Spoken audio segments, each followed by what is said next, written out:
During the conduction concert, I have witnessed amazing coordination between performers and their ability to follow the conductor's commands.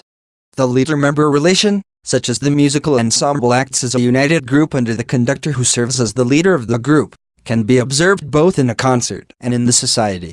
Furthermore, how well performers are able to act uniformly and follow their leaders reveals their level of professionality, which helps establishing their credibility. And it greatly affects their relationship with the audience, making the audience viewing the performers greater than they really are. Outside the concert, people often make similar attribute errors when judging others who have more social power and credibility within their relationship.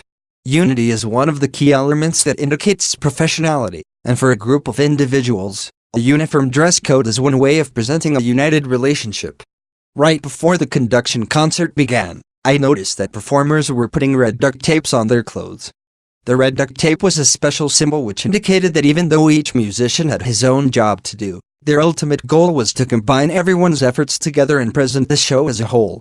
The concert was not about the drummer, the trumpeter, or the keyboardist alone, but instead it was the combination of all the sounds produced by each performer. A consistent, unified dressing code can also be seen in many other professional areas, such as a professional basketball team's jerseys or an elite high school's uniforms. A group cannot operate efficiently without a leader who is in charge, and how well the rest of group members are able to follow instructions also indicates their professionality. During the conduction concert, instead of each performer focusing on his own part, or interacting with each other, all eyes were on the conductor's hand gestures. She was clearly the leader of the group and the one who had authority over the rest. She interpreted the score and guided the ensemble to present the music based on her own interpretation. It was fascinating that all performers were able to respond to her instruction quickly and follow it accurately. Similar to having a conductor in front of a musical ensemble in concert, the leader-member relation exists outside of concert.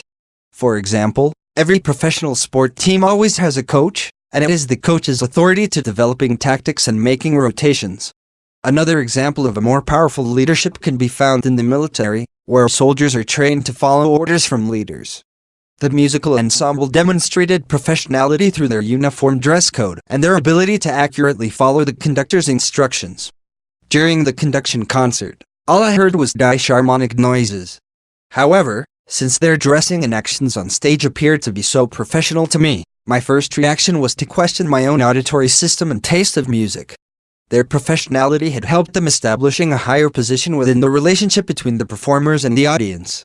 As a result, I being the audience automatically put my understanding of music below theirs and assumed that they were too professional to make bad music.